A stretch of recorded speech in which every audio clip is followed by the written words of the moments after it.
All right, your friend Moses Dry Bone.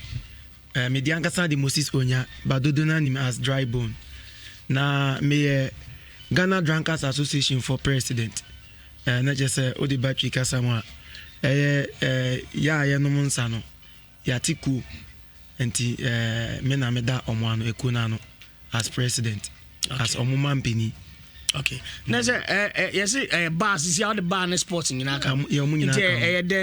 Beverage Consumers and Bar Owners of Ghana Association. And your mom pretty bar sport and your mom yens stakeholders. Didn't in a come out to say cool. Yes, Osha Ghana ha ye bibia ye de ensa ana ye de ye kwe ya ensa obi di arewa o de ensa na chichire ne re obi so eni gia o de ensa na edigi nani hwe esi empo Ghana ni betimi awe ensa ma bibiesi anti bibiesi no hwe esi empo Ghana ni betimi awe ensa ma bibiesi anti enwu ya se e wo se yetiku ya na yemfa mboa beverage industry no esan say oman no sunya sika efrim na eno so boa ma oman no so tumpo na bi fi sense anom ye bone nya de pantia na mutenko ensanom enye bone obi abeka se ensan we eye bone no enya san kanya nkopon obo abe anka obesizi abe ni nyina nka obeshi ni nyina anka ewu nya mposa nya mebebo abe nti ensan we de obi abeka se ensan we eye bone no endie many pan enya adwin even Bible cry o kind Deuteronomy chapter 14. Oh Bible test now.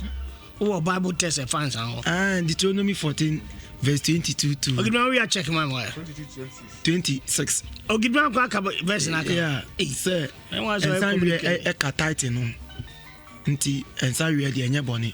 But Bible no condemn bibia obeya manabru su bia ebese wapom din die. Endie Bible no e condemn.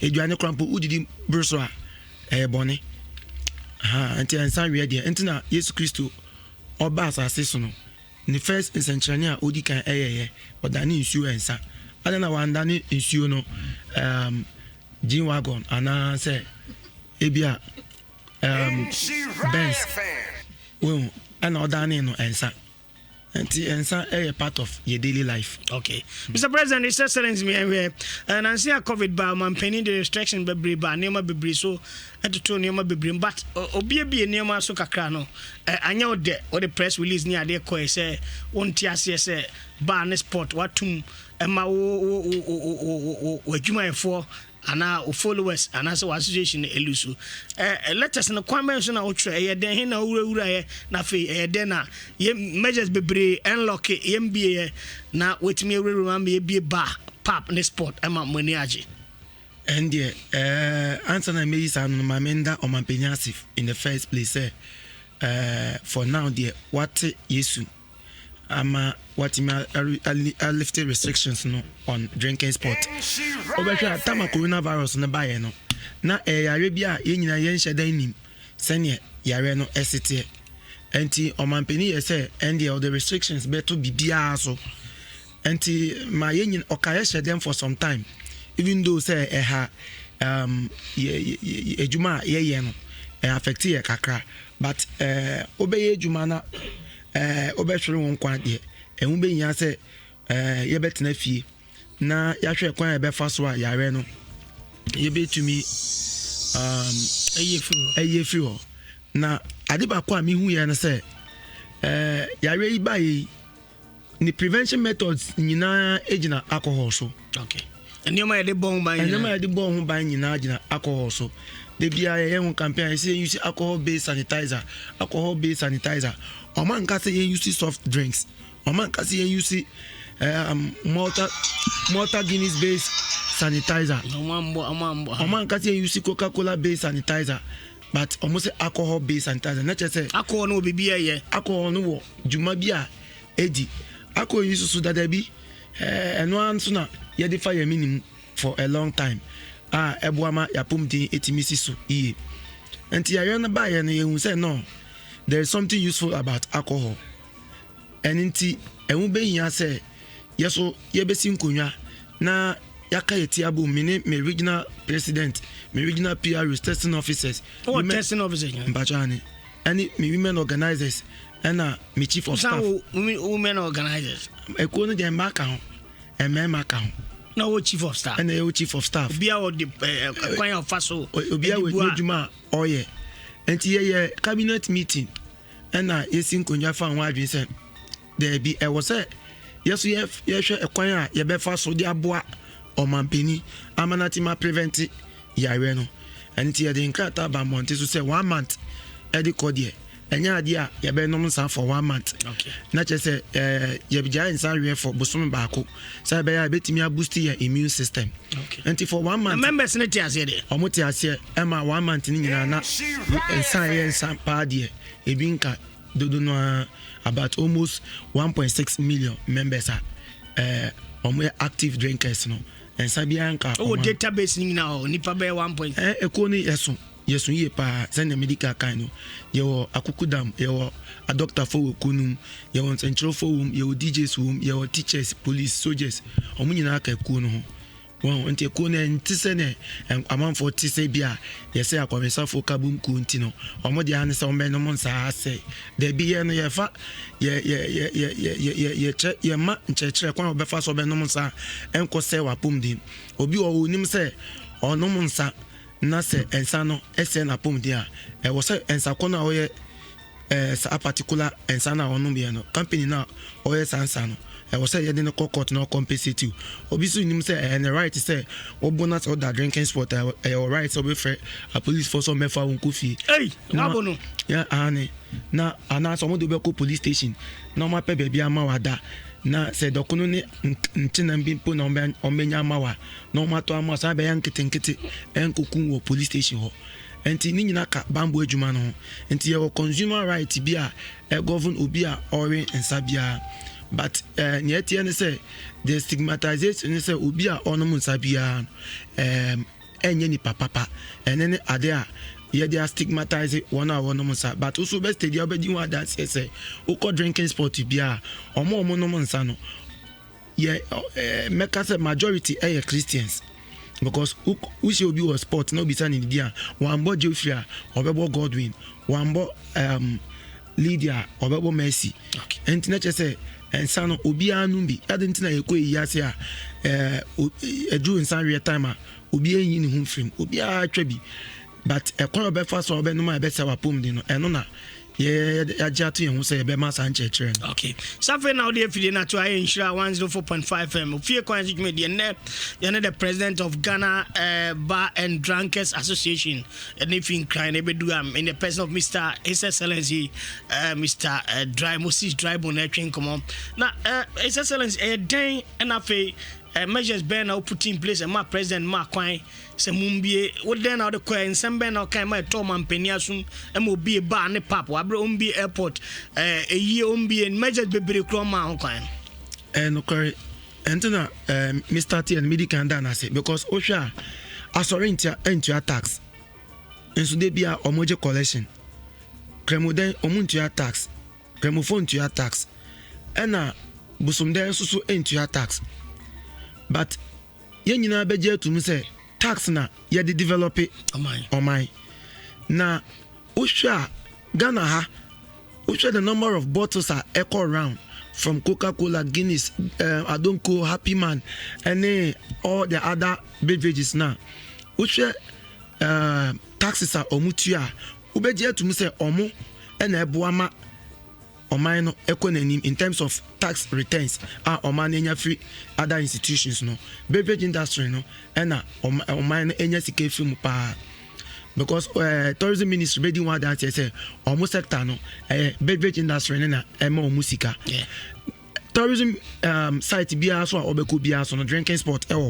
hotel bia obeko bia drinking spot restaurant bia so obeko akodidi bia no bar we enenti baby a oman ni enya sika fi emunu e wo say ye boss institution no ban na yem fa yem collapse no because ye collapse beverage industry na just say oman ni ntimi nya sika obe construction obe constructive rules obe CC hospitals ni even coronavirus kwampo ɔde bɛ fight because we ban ne paps so mu tua taxes almost no tua taxes into steady crampo na ɔmo kan say yɛn close drinking sport no manufacturers no bebree de ɔmo ensa no e de sanitizer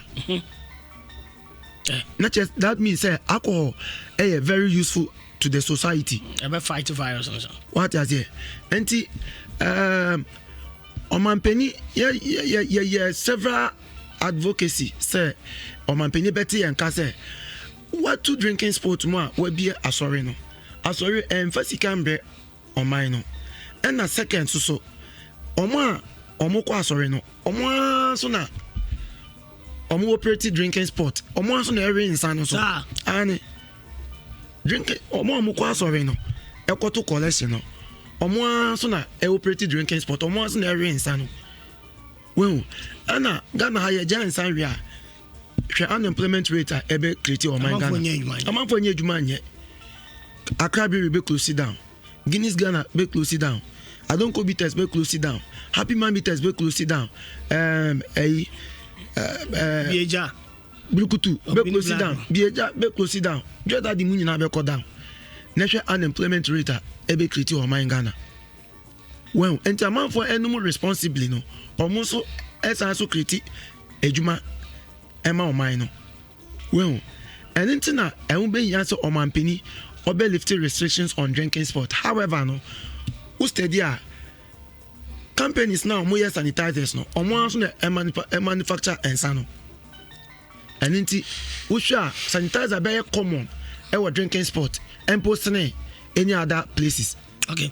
Me asema mpese me bisa on say anche be bia nwatofo na tuma mankofo me bisa say and sabro mampeni mo kasa wate a we bie ba ne pa advice be na be ma ba ne pa for sense say word organization adaromanti yusu measures no health measures ne ade ni na na yeni o mampeni yenya problem o ne lifting of restrictions no so because adibia obetu wana mo a we consultations ansana wetimi abediclare bibi anya hwe crampon ministry no tourism ministry ne Ghana tourism board ne FDA ne oni nyina betena se any Drunkards association nyina betena se na obi agina adu nkyere ayeden aba ansana omampenia lifted restrictions no because ohwa ensani bi si for 5 months ni wona otonsa no jetre na omodito ensani fi wholesalers nchen I don't want drinking sport no and one na omo di show mo busu afo okay well enti yemfa ne say sika no mo di awie na ensa no so na aka e wo drinking sport no for 5 months no ebi wo a spy ebi so wo so aflate well and na be once na ebi so wo ani cock no I say abi arrest ni nyina so ye nungu ye yema ebetimi a my yare foforo nti ya hwe iya from now to December no instead of coronavirus na fight other sicknesses diseases because and sanity drinking sport ache obi anu a ori na ebi ferment ebi so expire mo go hwe mo go no mo expire dey wow and it ebetimi the health problems are bringing members no in company intensive consultation and beverage consumers and bar owners of Ghana Food and Drugs Authority Ghana Medical Association Center for Scientific Research into Plant and Medicine now afre Ghana Tourism Authority na yesinkonya no bia di na di nkyira aba na ahwe ekonya ye be fa so being a president advice be na be more members ba ne pap entina sese ano ye create awareness say okwa kono mun sa check expiring date for now okay na make sure say bitters na honum no a fresh one every warehouse aba because you see watch dia ye nim say honum a betimi ase wapom din anase and na mind you say ensa no so honum be a wiki immune system and so entimi enkuntia corona virus no well enti ankomampeni intensive consultation any stakeholders na dia ansana all lifting restriction so anka yeni beje say ya one lifting restriction relief funds be no omodema obi a operate drinking sport waboka so omodjuma egu okay mami mbia nwatufunu ntum 0322835818 emfani pa be numpe Afi Fanama from the President Excellency. And you bet your Ashanti region campaign now the Abano. I mean, me Ashanti regional cabinet members Bishia and you may me PRO Ogidi Brown, ne the other caucus ne Bishia. Omisa and your coronavirus nanka yes we call the primaries. Sir, but Mobatuaba. Yanka Betuaba, regional executives ne and sana Yako national elections. So, but because of coronavirus, I feel meetings be quite be fast. Menya message bebre omo pretty bar madam for be pretty bar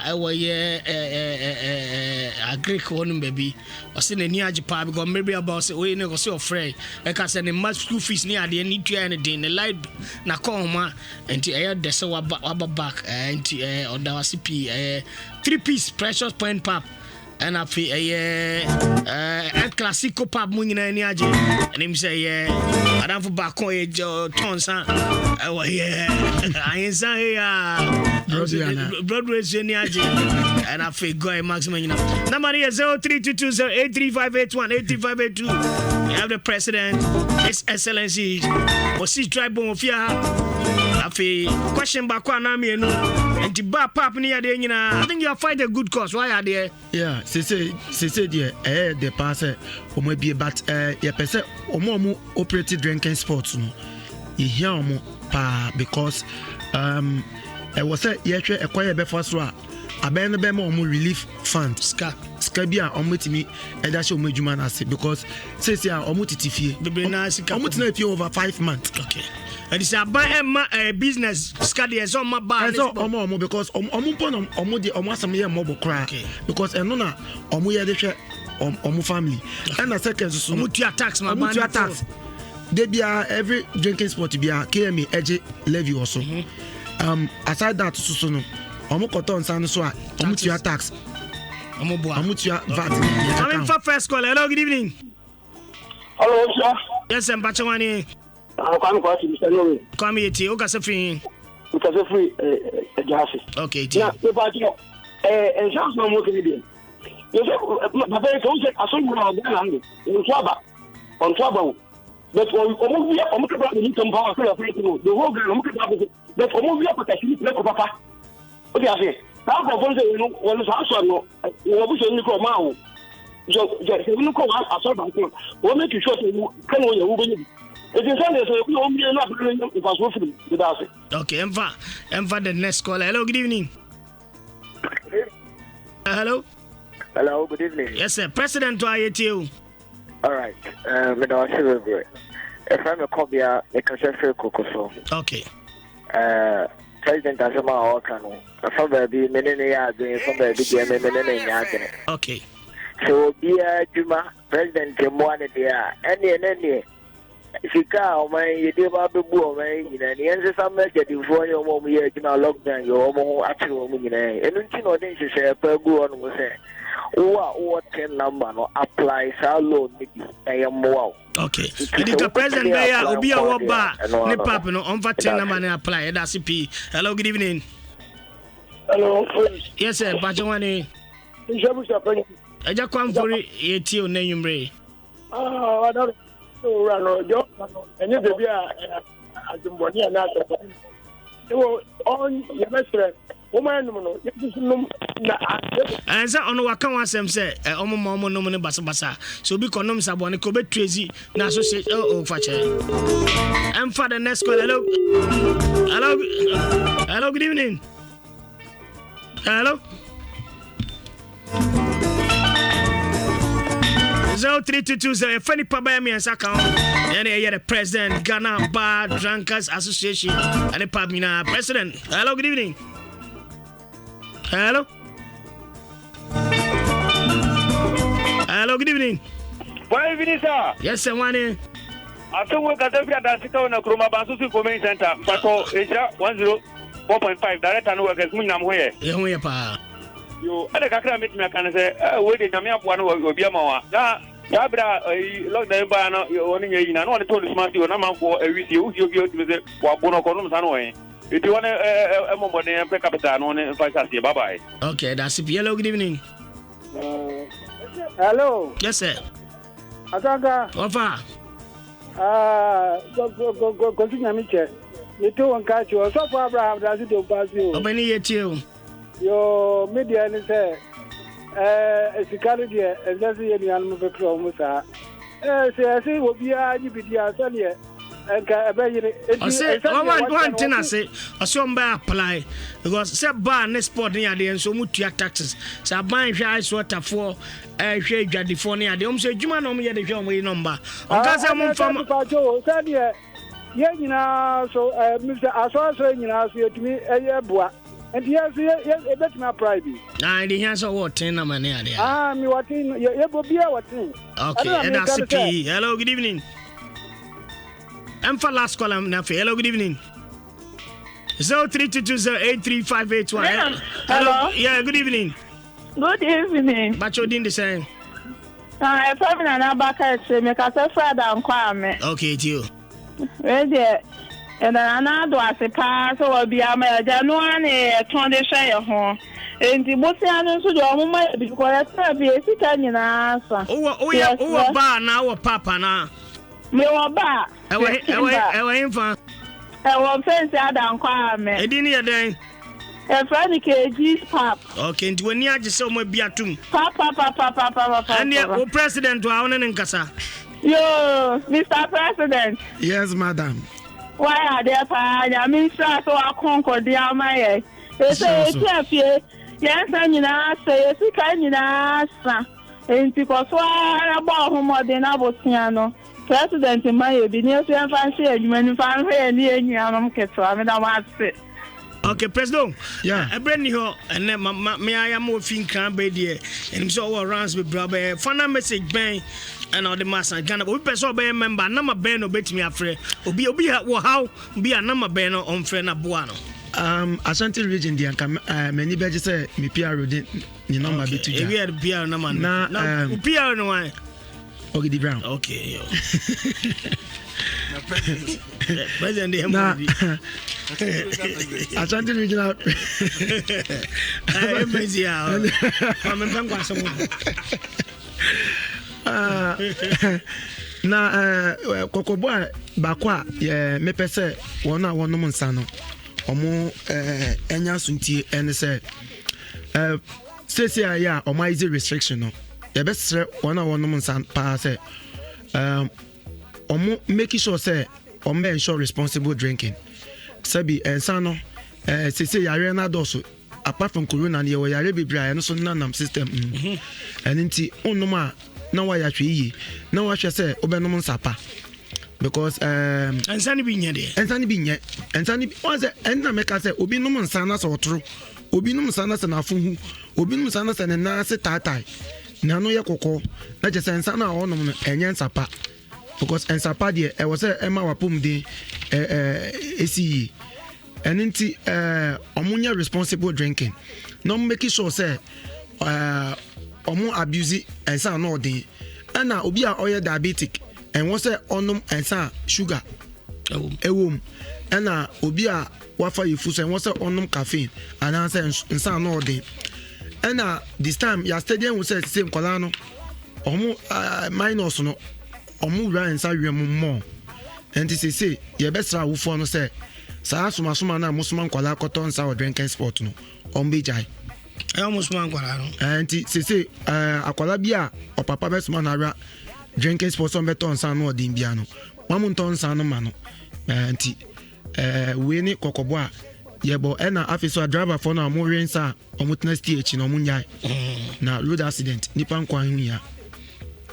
Okay, that's CP Mr. President the over conquer da ben after me meeting the mesa kwa Accra and afiso me da charger group for so ase omo mame happy man bites during lockdown and one na shame dem amenom kakran e sanitize me and the 1st August omo bi atum omo bi anti echna that is echnachi echnachi official opening ceremony anti echna Friday dia no pa de me as president here me start be 4:30 me the 3 thought be chance 4:30 time anopa 4:30 how much and when we say social distancing in the person a corner double track system and here more than Syrian by a double track be beba anopa 6 ba no man no ma kopim enyumre omo amokita green na red for na ba enyumre 6 no mo so